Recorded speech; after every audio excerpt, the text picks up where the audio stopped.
Hello friends, ನಾನು B K free ಕ್ಲಾಸಸ್ಸಿಂದ Bahubali sir ಮಾತಾಡೋದು. ಈಗಾಗಲೇ ಅಗ್ನಿಗೆ ಸಂಬಂಧಪಟ್ಟಂತೆ ಮಾಡೆಲ್ ಟೆಸ್ಟನ್ನು ಆಫೀಸಿಯಲಲ್ಲಿ ಬಿಟ್ಟಂತಹದ್ದು 14 ಸೆಟ್ಟನ್ನು ಬಿಡಿಸಿದ್ವಿ. ಇವತ್ತಿನ ಕ್ಲಾಸಲ್ಲಿ 15ನೇ ಕ್ವಶನ್ ಪೇಪರು ಯಾವ ರೀತಿ ಅದ ಅಂತೇಳಿ ನೋಡ್ತಾ ಹೋಗೋಣ. ಅದೇ ರೀತಿ ವೆರಿ ಇಂಪಾರ್ಟೆಂಟ್ ಕ್ವಶನ್ಗಳಾಗಿರ್ತವೆ. ಯಾಕಂತಂದ್ರೆ ಇವು ಪ್ರಿವಿಯಸ್ ಇಯರಲ್ಲಿ ಬಂದಂತಹ ಪ್ರಶ್ನೆಗಳಾಗಿರ್ತವೆ. ಅದಕ್ಕೋಸ್ಕರ ಅವರು ನಿಮಗೆ ಬಿಟ್ಟಿರ್ತಾರೆ. 46 ಟೋಟಲು ಸೆಟ್ಗಳದಾವೆ. ಅಷ್ಟರೊಳಗೆ ನಿಮಗೆ ಈಗಾಗಲೇ 14 ಮುಗಿಸಿದ್ದೀವಿ. 15ನೇ ಸೆಟ್ಟನ್ನು ಯಾವ ರೀತಿ ಅದ ಅಂತೇಳಿ ನೋಡ್ತಾ ಹೋಗೋಣ. ಅದೇ ರೀತಿ ಯಾರು ಪ್ರಿವಿಯಸ್ ಕ್ಲಾಸಸ್ ಏನನ್ನು ನೋಡಿಲ್ಲ ಅವರು ನೋಡಿರಿ. ಅದೇ ರೀತಿ CRPF ಮತ್ತು TA ರ್ಯಾಲಿ ಯಾರ್ಯಾರು ಪ್ರಿಪ್ರೇಷನ್ ಮಾಡ್ತಾಯಿದ್ದೀರಿ, ಕ್ಲಾಸಸ್ ಕೂಡ ಸ್ಟಾರ್ಟ್ ಆಗ್ಯಾವ. ಯಾರಾದರೂ ನೀವು ಅಡ್ಮಿಷನ್ ಮಾಡ್ಬೇಕಂತಂದ್ರೆ ಈ ನಂಬರ್ಗೆ ಕಾಂಟ್ಯಾಕ್ಟ್ ಮುಖಾಂತರ ನೀವು ಹೇಳ್ಬೋದು. ಓಕೆ, ಕಾಂಟ್ಯಾಕ್ಟ್ ನಂಬರ್ 8184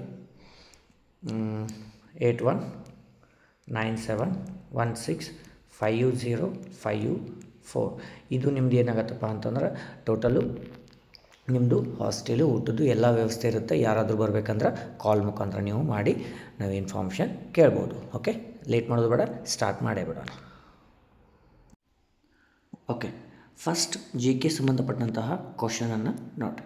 ಫಸ್ಟ್ನೇದು ಏನದ ಅಂತೇಳಿ ನೋಡಿರಿ. ಏನದಪ್ಪ, 2023ರಲ್ಲಿ ಅಂತಾರಾಷ್ಟ್ರೀಯ ಎಮಿ ಡೈರೆಕ್ಟರೇಟ್ ಪ್ರಶಸ್ತಿಯನ್ನು ಪಡೆದಂತಹ ಮೊದಲ ಭಾರತೀಯರು. ಬಹಳಷ್ಟು ಇಂಪಾರ್ಟೆಂಟ್, ಇವರು ಪಡೆದಂತಹ ಮೊದಲ ಭಾರತೀಯ ಮಹಿಳೆ ಅಂತೇಳಿ ಹೇಳ್ಬೋದು. ವೆರಿ ಇಂಪಾರ್ಟೆಂಟ್ ಆಗಿರುತ್ತೆ. ಏಕತಾ ಕಪೂರ್ ಅವರು. Very important question. ಯಾವುದೇ ಎಕ್ಸಾಮ್ ಬರೀರಿ, ಈ ಇದು ಕ್ವಶನು ಭಾಳಷ್ಟು ಇಂಪಾರ್ಟೆಂಟ್ ಆಗಿರುತ್ತೆ. Okay, done. ನೆಕ್ಸ್ಟ್ ನೋಡಿ, ಎರಡನೇ ಕ್ವಶನು ಏನದಪ್ಪ, ಯಾರಿಗೆ 2024ರಲ್ಲಿ ಭಾರತ ರತ್ನ ಪ್ರಶಸ್ತಿ ಲಭಿಸಿದೆ ಅಂತಂದರೆ ಟೋಟಲು ಭಾರತ ರತ್ನ ಪ್ರಶಸ್ತಿ 5 ಜನರಿಗೆ ಕೊಟ್ಟಾರೆ. ಓಕೆ, ಈ 5 ಜನರಲ್ಲಿ LK ಅಡ್ವಾಣಿಯವರಿಗೆ ಕೊಟ್ಟಿರ್ತಾರೆ. ಇವರು LK ಅಡ್ವಾಣಿಯವರು ಏನಾಗಿದ್ರಪ್ಪ ಅಂತಂದ್ರೆ ಮಾಜಿ ಉಪ ಪ್ರಧಾನಿಗಳಾಗಿದ್ದರು. ಭಾಳಷ್ಟು ಇಂಪಾರ್ಟೆಂಟ್ ಆದಂತಹ ಪ್ರಶ್ನೆ. Okay, done. ನೆಕ್ಸ್ಟ್ ನೋಡಿರಿ, ಡಿಸೆಂಬರ್ 2023ರಲ್ಲಿ ರಾಜಸ್ಥಾನದ ಮುಖ್ಯಮಂತ್ರಿ ಆದವರು ಯಾರು ಅಂತಂದ್ರೆ ಭಜನ್ ಲಾಲ್ ಶರ್ಮಾ ಅವರು. ಯಾರು? ಭಜನ್ ಲಾಲ್ ಶರ್ಮಾ ಅವರು. ನೆಕ್ಸ್ಟ್ ಕ್ವಶನನ್ನು ನೋಡಿರಿ, 4ನೇದು, 1948ರಲ್ಲಿ ನಡೆದಂತಹ ಯಾವ ಪ್ರದೇಶದ ವಿಮೋಚನೆಯು operation polo. Very important, year ಕೂಡ ಭಾಳಷ್ಟು ಇಂಪಾರ್ಟೆಂಟು. ಆಪರೇಷನ್ ಪೋಲೋ ಯಾವುದಕ್ಕೆ ಸಂಬಂಧಿಸಿದೆ ಅಂತಂದ್ರೆ ಇದು ಹೈದರಾಬಾದಕ್ಕೆ ಸಂಬಂಧಿಸಿದೆ. ನೆಕ್ಸ್ಟು 5ನೇ ಪ್ರಶ್ನೆ, ಭಾರತದಲ್ಲಿ ಯಾರನ್ನು ರಾಷ್ಟ್ರಪಿತ ಎಂದು ಕರೆಯುತ್ತಾರೆ? ಮಹಾತ್ಮ ಗಾಂಧೀಜಿಯವರನ್ನು ರಾಷ್ಟ್ರಪಿತ ಅಂತೇಳಿ ಕರೀತಾರೆ. ಅದೇ ರೀತಿ 2019ರಲ್ಲಿ ರಾಷ್ಟ್ರಪುತ್ರಿ ಅಂಥೇಳಿ ಯಾರನ್ನು ಕರೆದರು? ರಾಷ್ಟ್ರಪುತ್ರಿ ಏನ್ರಿ, ರಾಷ್ಟ್ರಪುತ್ರಿ ಅಂಥೇಳಿ ಯಾರನ್ನು ಕರೆದ್ರು ಅಂತೇಳಿ ಕಮೆಂಟ್ ಮುಖಾಂತರ ನೀವು ಹೇಳಬೇಕು. ಓಕೆ, ಭಾಳಷ್ಟು ಇಂಪಾರ್ಟೆಂಟ್ ಆದಂಥ ಪ್ರಶ್ನೆ. ನೆಕ್ಸ್ಟು 6ನೇ ಪ್ರಶ್ನೆಯನ್ನು ನೋಡಿ. ರಾಜಸ್ಥಾನದ ಪುಷ್ಕರ ಸರೋವರದ ಹತ್ತಿರವಿರುವ ಪುಷ್ಕರ ದೇವಾಲಯ ಯಾವ ದೇವರಿಗೆ ಸಂಬಂಧಿಸಿದೆ? ಇದು ಬ್ರಹ್ಮದೇವರಿಗೆ ಸಂಬಂಧಿಸಿದಂತಹ ದೇವಾಲಯ. ನೆಕ್ಸ್ಟು ಲೋರಿ ಹಬ್ಬದ ಯಜ್ಞ ವಿಶೇಷ ಚಬ್ಜಾ ನೃತ್ಯ ಎಲ್ಲಿ ಆಚರಿಸಲಾಗುತ್ತದೆ ಅಂತಂದ್ರೆ ಇದು ಜಮ್ಮು ಕಾಶ್ಮೀರದಲ್ಲಿ ಆಚರಿಸಲಾಗುತ್ತದೆ. ನೆಕ್ಸ್ಟು 8ನೇದು, ದಿ ಗೋಪಿ ಡೈರೀಸ್ ಎಂಬುದು ಯಾರಿಗೆ ಬರೆದಂತಹ 3 ಪುಸ್ತಕಗಳ ಸರಣಿಯಾಗಿದೆ. ಭಾಳಷ್ಟು ಇಂಪಾರ್ಟೆಂಟ್ ಆದದ್ದು. ಇವರು ಸುಧಾಮೂರ್ತಿಯವರಿಗೆ ಬರೆದಂತಹ ಸರಣಿಯ 3 ಪುಸ್ತಕಗಳಾಗಿವೆ. ನೆಕ್ಸ್ಟು 9ನೇದು, ಖನಿಜಗಳ ಹೊರತೆಗೆಯುವಿಕೆ ಸಂಬಂಧಿಸಿದಂತೆ ಭೂಮಿಯ ಮೇಲ್ಮೈ ಹತ್ತಿರವಿರುವ ಖನಿಜಗಳನ್ನು ಸುಲಭವಾಗಿ ಅಗೆದು ಪ್ರತ್ಯೇಕಿಸುವ ಪ್ರಕ್ರಿಯೆಯನ್ನು ಏನೆಂದು ಕರೆಯುತ್ತಾರೆ ಅಂತಂದ್ರೆ ಇದನ್ನು ಉತ್ಖನನ ಅಂತೀವಿ. ಕ್ವಾರಿಂಗ್ ಅಂತೀವಿ. Okay, done. ನೆಕ್ಸ್ಟು ಕರ್ನಾಟಕದ ಕೋಲಾರ ನಗರವು 1 ಶತಮಾನಕ್ಕೂ ಹೆಚ್ಚಿನ ಕಾಲ ಯಾವ ಗಣಿಗಾರಿಕೆಗೆ ಸಂಬಂಧಿಸಿದಂತಂದ್ರೆ ಹೆಸರುವಾಸಿ ಚಿನ್ನಕ್ಕೆ ಸಂಬಂಧಿಸಿದ್ದು. ಮತ್ತೆ ಅದನ್ನು ರೀಸ್ಟಾರ್ಟ್ ಮಾಡಬೇಕನ್ನೋದ ಉದ್ದೇಶ ಇದೆ. ನೆಕ್ಸ್ಟು 2011ರ ಜನಗಣತಿ ಭಾಳಷ್ಟು ಇಂಪಾರ್ಟೆಂಟು. ಪ್ರತಿ ಸಲ ಹೇಳ್ತೀನಿ, ಯಾವ ರಾಜ್ಯವು ಅತ್ಯಂತ ಕಡಿಮೆ ಜನಸಾಂದ್ರತೆಯನ್ನು ಹೊಂದಿರುವಂತಹ ರಾಜ್ಯ ಆಗಿದೆ ಅಂತೇಳಿದರೆ ಅರುಣಾಚಲ ಪ್ರದೇಶ. ನೆಕ್ಸ್ಟು 12ನೇದು, ಈ ಕೆಳಗಿನವುಗಳಲ್ಲಿ ಯಾವುದು ಭಾರತೀಯ ಸಂವಿಧಾನದ ಪ್ರಮುಖ ಲಕ್ಷಣಗಳಾಗಿವೆ ಅಂತಂದ್ರೆ ಇಲ್ಲಿ ವಿಶ್ವದ ಅತ್ಯಂತ ಉದ್ದವಾದ ಲಿಖಿತ ಸಂವಿಧಾನ ಇದಕ್ಕೆ ಹೆಸರುವಾಸಿಯಾದಂತಹ ಭಾರತದ ಸಂವಿಧಾನ. ನೆಕ್ಸ್ಟು 13ನೇ ಪ್ರಶ್ನೆ, 86ನೇ ತಿದ್ದುಪಡಿ ಮೂಲಕ ಭಾರತದ ಸಂವಿಧಾನಕ್ಕೆ ಯಾವ ಮೂಲಭೂತ ಕರ್ತವ್ಯವನ್ನು ಸೇರಿಸಲಾಯಿತು? ನೋಡಿರಿ, ಇದು 14ನೇ ಟೆಸ್ಟ್ಗಳಲ್ಲಿ ಕೂಡ ಇದರ ಸಂಬಂಧಂತೆ ಕ್ವಶನ್ ಬಂದಿತ್ತು. ಇದು ಯಾವುದಕ್ಕೆ ಸಂಬಂಧ ಅದ ಅಂತಂದ್ರೆ 6ರಿಂದ 14 ವರ್ಷದೊಳಗಿನ ಮಕ್ಕಳಿಗೆ ಶಿಕ್ಷಣ ಅವಕಾಶ ನೀಡುವುದು ಪೋಷಕರ ಕರ್ತವ್ಯ. ಇದು ಭಾಳಷ್ಟು ಇಂಪಾರ್ಟೆಂಟು. ಇದು ಯಾವ ತಿದ್ದುಪಡಿ ಅಂತಂದ್ರೆ ಇದು 86ನೇ ತಿದ್ದುಪಡಿ. ಯಾವುದು? 86ನೇ ತಿದ್ದುಪಡಿ ಮೂಲಕ ಯಾವ ವಿಧಿ ಅಂತಂದಾಗ ಯಾವ ವಿಧಿ ರೀ? 51A. ಎರಡರಲ್ಲಿ ಅಂತಂದಾಗ 2002. ಭಾಳಷ್ಟು ಇಂಪಾರ್ಟೆಂಟು. ಒಂದು ಕ್ವಶನ್ ಬರ್ತಪ್ಪ ಅಂತಂದ್ರೆ ಟೋಟಲಾಗಿ ರೌಂಡಾಗಿ ಎಲ್ಲ ಥರ ವಿಚಾರ ಮಾಡಬೇಕು. ನೋಡಿರಿ ಇಲ್ಲೇ ಕೊಟ್ಟಾರ ನೋಡಿ, 2002 86ನೇ ತಿದ್ದುಪಡಿ. ವಿಧಿ ಕೂಡ ಲಾಸ್ಟ್ ಕ್ಲಾಸಲ್ಲಿ ಲಾಸ್ಟ್ ಸೆಟ್ಟಲ್ಲಿ ಕೇಳಿದಂಥ ಪ್ರಶ್ನೆ. Okay, done.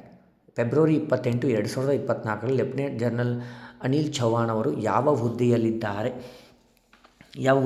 ಅಂದರೆ chief of defence staff, CDS. ಯಾವುದು? CDS. ಭಾಳಷ್ಟು ಇಂಪಾರ್ಟೆಂಟು. ಪ್ರೆಸೆಂಟ್ CDS ಈಗಾಗಲೇ ಒಂದು ವಾರದ ಒಳಗೆ ಚೇಂಜಸ್ ಆಗ್ಯಾರ. ಇದು ಕೂಡ ಭಾಳಷ್ಟು ಇಂಪಾರ್ಟೆಂಟು. ಯಾರಂತೇಳಿ ಕಮೆಂಟ್ ಮುಖಾಂತರ ಹೇಳಬೇಕು. ನೆಕ್ಸ್ಟು 2023ರಲ್ಲಿ ಮೊದಲ ಬಾರಿಗೆ ವಿಶ್ವ ಚಾಂಪಿಯನ್ ಪಟ್ಟ ಮುಡಿಗೇರಿಸಿಕೊಂಡಂತಹ ಹಾಗೂ ಏಷ್ಯನ್ ಗೇಮ್ಸ್ ಪ್ರಶಸ್ತಿಯನ್ನು ಉಳಿಸಿಕೊಂಡ ಭಾರತೀಯ ಜಾವಲಿನ್ ಆಟಗಾರರು ಯಾರಂತಂದ್ರೆ ನೀರಜ್ ಚೋಪ್ರಾ ಅವರು. ಭಾಳಷ್ಟು ಇಂಪಾರ್ಟೆಂಟು. ಮೊದಲ ಬಾರಿಗೆ ಅವರು ಮುಡಿಗೇರಿಸಿಕೊಂಡ ಇವರು ಚಿನ್ನವನ್ನು ಗೆದ್ದಂಥವ್ರು. ಓಕೆ, ಭಾಳಷ್ಟು ಇಂಪಾರ್ಟೆಂಟು. ಇದು GKಗೆ ಸಂಬಂಧಪಟ್ಟಂತಹ ಪ್ರಶ್ನೆಗಳಾಗಿರ್ತವೆ. ಇನ್ನು ಮುಂದೆ ಬರುವಂಥವು ಸೈನ್ಸ್ಗೆ ಸಂಬಂಧಪಟ್ಟಂತಹ ಪ್ರಶ್ನೆಗಳು ಯಾವ ರೀತಿ ಅದಾವ ಅಂತೇಳಿ ನೋಡ್ತಾ ಹೋಗೋಣ. ಇಲ್ಲಿ ನೋಡಿರಿ, ಯಾವ ಕಣದಂಗಗಳು ಜೀರ್ಣಕಾರಿ ಕಿಣ್ವಗಳಿಂದ ತುಂಬಿದ ಪೊರೆಯ ಚೀಲಗಳಾಗಿದ್ದು ಇವುಗಳನ್ನು ಜೀವಕೋಶದ ಆತ್ಮಹತ್ಯಾ ಚೀಲಗಳು. ಭಾಳಷ್ಟು ಇಂಪಾರ್ಟೆಂಟು. ಆತ್ಮಹತ್ಯಾ ಚೀಲಗಳು ಎಂದು ಕರೆಯುತ್ತಾರೆ. ಯಾವುದಪ್ಪ ಅಂತಂದ್ರೆ ಲೈಸೋಸೋಮ್ ಅಂತೀವಿ. ಯಾವುದು? Lysosome, not ribosome, only lysosome. Okay, ಇವುಗಳಿಗೆ ಕೂಡ ರೈಸೋಸೋಮು, ಆಮೇಲೆ ಗಾಲ್ಗಿ ಸಂಕೀರ್ಣವ, ಇವುಗಳಿಗೆ ಏನೇನಂತಾರೆ ಹೇಳಿ ಕಮೆಂಟ್ ಮುಖಾಂತರ ನೀವು ಹೇಳಬೇಕು. ಯಾಕಂತಂದ್ರೆ ಆಪ್ಷನ್ಗಳನ್ನು ಯಾಕೆ ಕೊಟ್ಟಿರ್ತಾರೆ, ಏನು ಕೊಟ್ಟಿರ್ತಾರೆ ಅಂತೇಳಿ ನೋಡಬೇಕಾಗತ್ತೆ. ಅವರಿಗೆ ಸಂಬಂಧ ಇರುತ್ತೆ. ನೆಕ್ಸ್ಟು, ಯಾವ ಜೀವಕೋಶದ ರಚನೆಯು ಕೇವಲ ಸಸ್ಯ ಜೀವಕೋಶಗಳಲ್ಲಿ ಕಂಡುಬರುತ್ತದೆ ಮತ್ತು ಪ್ರಾಣಿ ಜೀವಕೋಶಗಳಲ್ಲಿ ಕಂಡುಬರುವುದಿಲ್ಲ. ಭಾಳಷ್ಟು ಇಂಪಾರ್ಟೆಂಟ್. ಇದು ಯಾವುದಪ್ಪ ಅಂತಂದ್ರೆ ಸೆಲ್ ವಾಲ್, ಕೋಶದ ಭಿತ್ತಿ, ಜೀವಕೋಶದ ಭಿತ್ತಿ, cell wall. Okay, done. Next, ಹೊಟ್ಟೆಯಿಂದ ಆಹಾರದ ನಿರ್ಗಮನವನ್ನು ಈ ಕೆಳಗಿನ ಯಾವುದರಿಂದ ನಿಯಂತ್ರಿಸಲಾಗುತ್ತದೆ? ಹೊಟ್ಟೆಯಲ್ಲಿರುವಂಥ ಆಹಾರ ಹೊರಗೆ ಹೋಗಲು, ತ್ಯಾಜ್ಯ ವಸ್ತುಗಳು ನಮ್ಮ ಒಂದು ಭಾಗದಿಂದ ಹೊರಗೆ ಹೋಗಲು ಯಾವ ಒಂದು ಸ್ನಾಯುಗಳಿಂದ ಅದು ಹೊರಗೆ ಹೋಗುತ್ತೆ ಅಂತಂದ್ರೆ ಸ್ಪ್ರಿಂಕ್ಟರ್ ಸ್ನಾಯುಗಳು. Option number 3. ಓಕೆ, ಇದಕ್ಕೆ ಏನು ಕನ್ನಡ ಒಳಗೆ ಏನಂತಾರೆ ಅದು ಕೂಡ ನೆನಪಿರ್ಬೇಕು. ಯಾಕಂದರೆ ಕೆಲವೊಂದು ಕನ್ನಡ ಒಳಗೆ ಟ್ರಾನ್ಸ್ಲೇಟ್ ಮಾಡಲ್ದ ಹಾಗೇ ಕನ್ನಡ ಒಳಗೆ ಕೊಟ್ಟಿರ್ತಾರೆ ಇಂಗ್ಲೀಷ್. ಅದಕ್ಕೋಸ್ಕರ ನಿಮಗೆ ಈ ಕ್ವಶನನ್ನು ಕೊಟ್ಟಿದ್ದು. ನೆಕ್ಸ್ಟು 19ನೇದು ಏನದ ಅಂತೇಳಿ ನೋಡಿರಿ.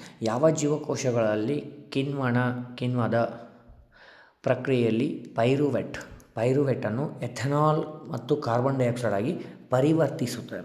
ಇದು ಯಾವುದಕ್ಕಂತಾರೆ? ಈಸ್ಟ್. Okay, done. ನೆಕ್ಸ್ಟ್ 20ನೇ ಕ್ವಶನ್. ಸ್ಪೈರೋಗೈರಾದಲ್ಲಿ ಯಾವ ರೀತಿಯ ಸಂತಾನೋತ್ಪತ್ತಿ ವಿಧಾನ ಕಂಡುಬರುತ್ತದೆ ಅಂತಂದ್ರೆ ಸ್ಪೈರೋಗೈರಾದಲ್ಲಿ ತುಂಡಾಗುವಿಕೆ. ಯಾವುದು? ತುಂಡಾಗುವಿಕೆ.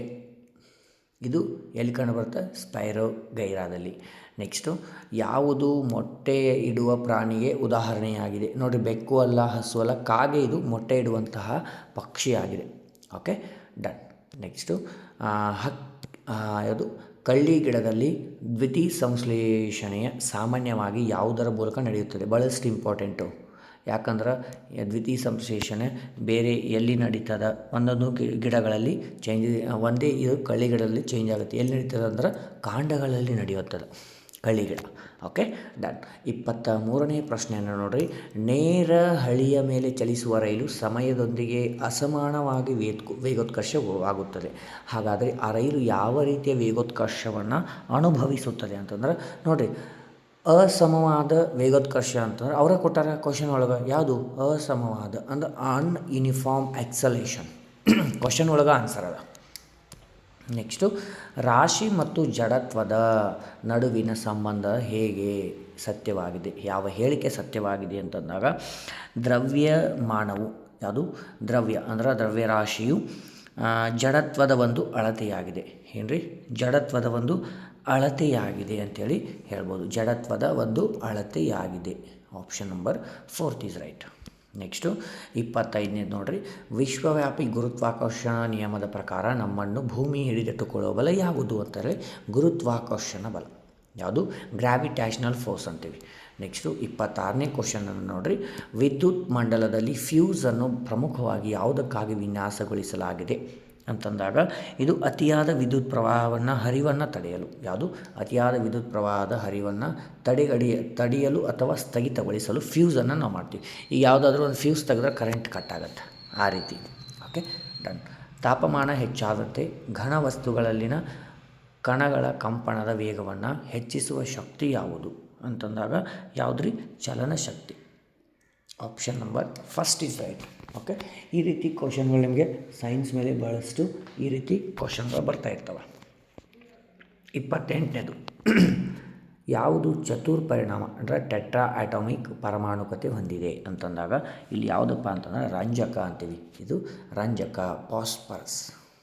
ನೆಕ್ಸ್ಟು 29ನೇದು ಕ್ಯಾಟನೇಷನ್ನ ಸರಿಯಾದ ವ್ಯಾಖ್ಯೆ ಯಾವುದು ಅಂತಂದಾಗ ಕ್ಯಾಟನೇಷನ್ ಕಾರ್ಬನ್ ಮತ್ತೊಂದು ಕಾರ್ಬನ್ನ ಪರಮಾಣುವಿನೊಂದಿಗೆ ಬಂಧವನ್ನು ಏರ್ಪಡಿಸುವುದು.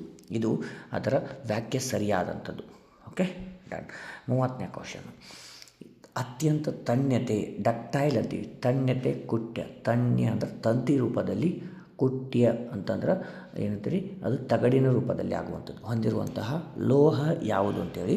ಚಿನ್ನ. ಆಮೇಲೆ ಕಾರ್ಬನ್ ಆಗಂಗಿಲ್ಲ, ಪಾದರಸಂತೂ ಅದು ನಿಲ್ಲಂಗೆ ಇಲ್ಲ, ಅಯೋಡಿನ್ ಅಂತೂ ಇಲ್ಲೇ ಇಲ್ಲ. ಈ ರೀತಿ ನಿಮಗೆ ಸೈನ್ಸ್ ಕ್ವಶನ್ಸ್ಗಳಾಯಿತು. ಇನ್ನು ಬರುವಂಥದ್ದು ಮ್ಯಾಥ್ಸ್ಗೆ ಸಂಬಂಧಪಟ್ಟದ್ದು. ಬಹಳಷ್ಟು ನೀವು ಸ್ಕೋರ್ ಮಾಡೋದು ಮ್ಯಾಥ್ಸು ಹಾಗೂ ರೀಸನಿಂಗು. ಅದಕ್ಕೋಸ್ಕರ ನಾನು ಬೇಸಿಕ್ ಟಾಪಿಕ್ಗಳನ್ನು ಮಾಡಿದ್ದೀನಿ. ಅದು ಕೂಡ ಅಲ್ಲಿ ಬರುವಂಥ ಕ್ವಶನ್ನು ಮಿನಿಮಮ್ 5ರಿಂದ 6 ಕ್ವಶನ್ ಬರ್ತವೆ. ನೆಕ್ಸ್ಟ್ ನೋಡಿರಿ, ಒಂದು ಸಂಖ್ಯೆಯನ್ನು 13ರಷ್ಟು ಹೆಚ್ಚಿಸಿದಾಗ ನೋಡಿರಿ, ಒಂದು ಸಂಖ್ಯೆ ಅಂತಂದ್ರೆ ಈಗ ಎಕ್ಸ್, ಇದಕ್ಕೆ ಎಷ್ಟು ಹೆಚ್ಚು ಮಾಡಿದ್ರೆ 13, ಅದೆಷ್ಟಾಗುತ್ತೆ ಅಂತಂದ್ರೆ 31. ಹಾಗಾದ್ರೆ ಆ ಸಂಖ್ಯೆ ಯಾವುದಂತಂದ್ರೆ 31 ಒಳಗೆ 13 ಮೈನಸ್ ಮಾಡಿದ್ರೆ ಮುಗೀತು. ಎಷ್ಟು ಬರುತ್ತೆ ರೀ? 18 ಅಲ್ಲಿ ಇರುವಂತಹ ಆ ಎಕ್ಸ್ನ ವ್ಯಾಲ್ಯೂ. Option number 2. ನೆಕ್ಸ್ಟು ಸರಾಸರಿ ಕೇಳ್ಯಾರ ನೋಡಿರಿ. 3, 5, 7ರ ಸರಾಸರಿ ಅಂತಂದಾಗ 15 ಆಗುತ್ತೆ. ಕೂಡಿಸಿದ್ರೆ ಡಿವೈಡೆಡ್ ಬೈ 3 ಸಂಖ್ಯೆ ಅದಾವೆ, ಡಿವೈಡೆಡ್ ಬೈ 3. 3 ಅಂದಲೇ 3 5 ಅಂದ್ರೆ ಅವುಗಳ ಸರಾಸರಿ ಎಷ್ಟು? 5. ಅಥವಾ ನೀವು ನೋಡಿರಿ 3 ಬೆಸ ಸಂಖ್ಯೆಗಳಾಗಿರ್ತವೆ. ಆ ಕಡೆ ಈ ಕಡೆ ಒಂದು ಬಿಟ್ಟರೆ ಮಧ್ಯದಲ್ಲಿರುವಂತಹ ಸಂಖ್ಯೆ ಬೆಸ ಸಂಖ್ಯೆ ಯಾವುದು? 5. ಯಾವಾಗಿದ್ದು ಸೀರಿಯಲ್ ನಂಬರ್ಸು ಸಮ ಸಂಖ್ಯೆಗಳು ಬೆಸ ಸಂಖ್ಯೆ ಆಗಿದ್ದಲ್ಲಿ ಇವು ಮಿಡಲ್ ನಂಬರು ಎವರೇಜ್ ಆಗಿರುತ್ತೆ. ನೆಕ್ಸ್ಟು 3 ಸಂಖ್ಯೆಗಳ ಸರಾಸರಿ 20 ನೋಡಿರಿ. 3 ಸಂಖ್ಯೆಗಳ ಸರಾಸರಿ 20 ಅಂದರೆ ಎಷ್ಟಾಯಿತು? ಟೋಟಲ್ 60 ಆಯಿತು. 2 ಸಂಖ್ಯೆಗಳು 22 ಮತ್ತು 18 ಇವನ್ನೆರಡು ಕೂಡಿಸಿದ್ರೆ ಎಷ್ಟಾಯ್ತು ರೀ? ಟೋಟಲ್ 40. ಹಾಗಾದ್ರೆ 3ನೇ ಸಂಖ್ಯೆ. ಈ 2 ಸಂಖ್ಯೆಗಳು ಎಷ್ಟದ ರೀ? 40 ಕಳೆದು ಬಿಡ್ರಿ, ಎಷ್ಟಾಯಿತು? 20. ಆ ಉಳಿದಂತಹ ಸಂಖ್ಯೆ 3ನೇ ಸಂಖ್ಯೆ ಆಗಿರುತ್ತೆ. Option number 2 is right. Next 34ನೇ ಕ್ವಶನ್. ಒಂದು ಪೆನ್ಸಿಲ್ನ ಬೆಲೆ 20 ರು. ಅಂತಹ 45 ಪೆನ್ನುಗಳ ಬೆಲೆ ಎಷ್ಟು ಅಂತಂದಾಗ 20 × 45 ಅಂದರೆ ಒಂದಕ್ಕೆ 20 ಆದರೆ 45ಕ್ಕೆ ಎಷ್ಟು ಅಂದರೆ ಇಂಟು ಮಾಡಿರಿ. 45 90, 1 0 ಅಂದರೆ 900 ರೂಪಾಯಿಗಳು. ನೆಕ್ಸ್ಟ್ ನೋಡಿರಿ ಏನದ ಇಲ್ಲಿ ಕೊಟ್ಟಂಥದ್ದು ನೋಡಿರಿ 48.25 ಮತ್ತು 7.43ರ ಮೊತ್ತ ಎಷ್ಟು ಅಂತಂದಾಗ ಅವನ ಎರಡನ್ನು ನೀವೇನು ಮಾಡಬೇಕು? ಕೂಡಿಸಿದಾಗ ಏನಾಯಿತು? 55.68. Option number A is right. Okay, next ಮ ಸ ಅ ಕೇಳ್ಯಾರ ನೋಡಿರಿ. 2 ಮತ್ತು 4ರ ಮ ಸ ಅಂತಂದರೆ 2 ಒಂದೇ ಮಗ್ಗಿಯೊಳಗೆ ಸೀರಿಯಲ್ ಆಗಿರ್ತಾವೆ. ದೊಡ್ಡ ಸಂಖ್ಯೆ ಯಾವುದಾದ್ರೆ 4, ಅವುಗಳ ಮ ಸ ಅ.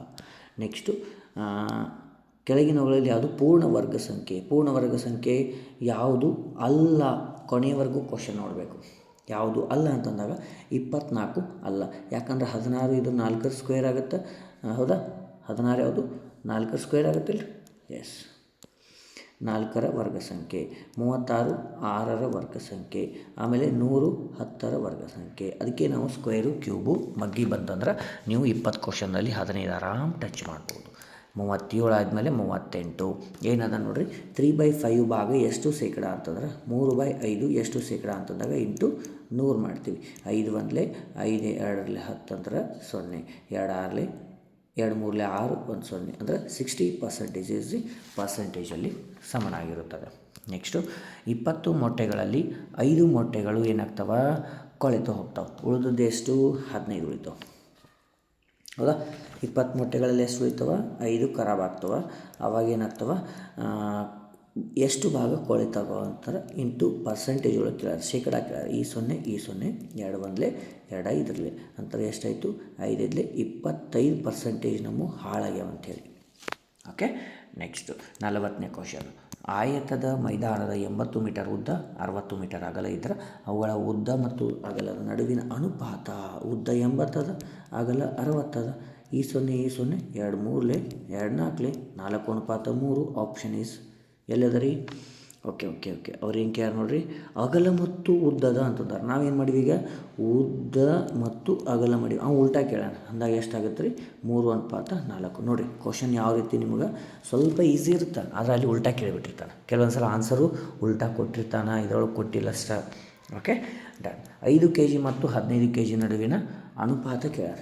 5 kg ಮತ್ತು 15 ಅಂದ್ರೆ 5 1 5 3 15. ಸಿಂಪ್ಲಿಫೈ ಮಾಡೋಣ ನಾನು, ಅಂದರೆ 1:3 ಆಗುತ್ತೆ.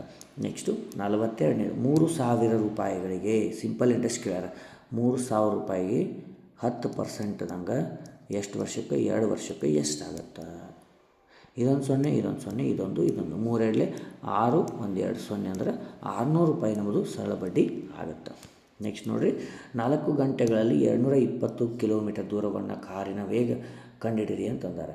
ನೋಡಿರಿ 4 ಗಂಟೆ ಒಳಗೆ ಏನಾಗುತ್ತೆ ರೀ? ಸ್ಪೀಡ್ ಕಂಡುಹಿಡಿ ಅಂದಾರೆ. ಸ್ಪೀಡ್ ಈಕ್ವಲ್ ಟು ಏನಾಗುತ್ತೆ? ಡಿಸ್ಟೆನ್ಸ್ ಡಿವೈಡೆಡ್ ಬೈ ಟೈಮ್ ಅಂತಂದಾಗ distance ಎಷ್ಟದ? 220 divided by 4. 4 1 4 5 20 4 5 20 55 kilometre per hour. Okay 44 ಆಯಿತು. 45ನೇ ಕ್ವಶನನ್ನು ನೋಡಿರಿ ಏನದ ಅಂತೇಳಿ.